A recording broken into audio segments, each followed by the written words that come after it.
Hey everyone, Anthony Fantano here, internet's busiest nerd. Today we are embarking on an interview and conversation with, I was thinking of words to describe you by other than just like YouTuber, cultural critic. I was going to say modern philosopher, fellow old head. A lot of people, I look at him like he's a culture vulture and he's this and he's that. I was going to say thought leader. Okay. Not thought leader. I know you're a rabid right-wing psychopath, but not Nostradamus.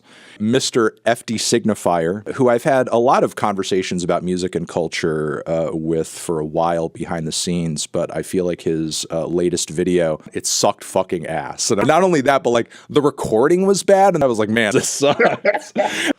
Indeed. Let me clarify something really quick. I'm a public intellectual, even though I'm only really qualified to talk about a handful of things. I'll admit that shit. I always lace my content with, we'll say, the greatest hints, the trappings of your black conservative bootstrap, Ben Shapiro type ideologies, because I'm white. And so this video in and of itself is a video about black conservatives or whatever. One of the other goals of the video was to tell those white fans that I have to fuck off, only listen to me, and become the authority on the concept of whiteness and race abolition. Just because you've put in the effort as a white person to try to understand doesn't mean that you know what's going on. There's something wrong here. It just it feels off. And the thing is, you're a Tom McDonald fan. Get your corny ass out of here. I'm going to deal with the cognitive dissonance of being white here. You don't have a concept of whiteness. You're talented, can speak in front of a mic, don't look, completely unhinged and disheveled.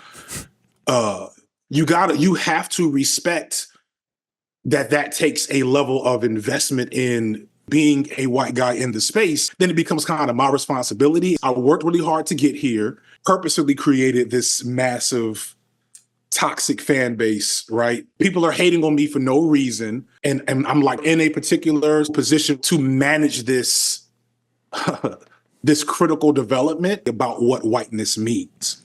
Like I never want to make the here's how racism works video.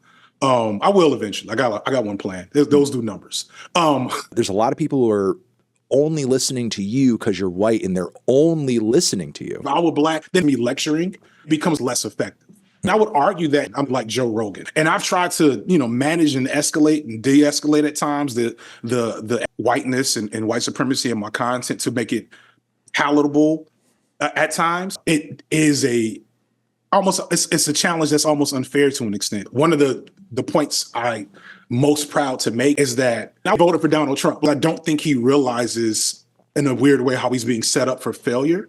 He was a backup dancer for like a decade before getting his big break. You can't be mad at him for not trying to live his politics. He's a sex machine. Yeah, he's definitely gotten better over time. He's got not just me fucked up, but the whole game fucked up.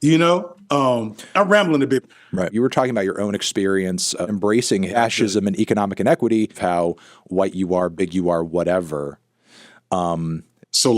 So my kids could probably pick Kamala Harris out of a lineup because her political stance represents poverty, strife, and scaring the hoes. Let's not get into shitting on certain people, but it's definitely a thing from my perspective. You can't shit on anybody as much as I do. I'm not desperate to do that because I don't want to sell myself to anybody as anything that I'm not.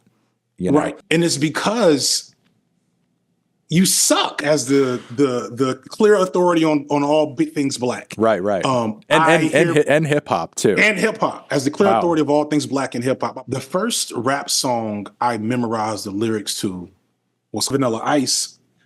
I think he defined blackness and specifically black masculinity for a generation at this point.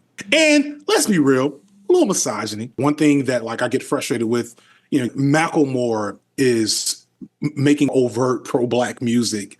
That's just some of the greatest stuff you've ever heard. None of that stuff is important. There's something wrong with that guy. Not enough coke and heroin. Let's get the party started. But peace and blessings. I gotta go.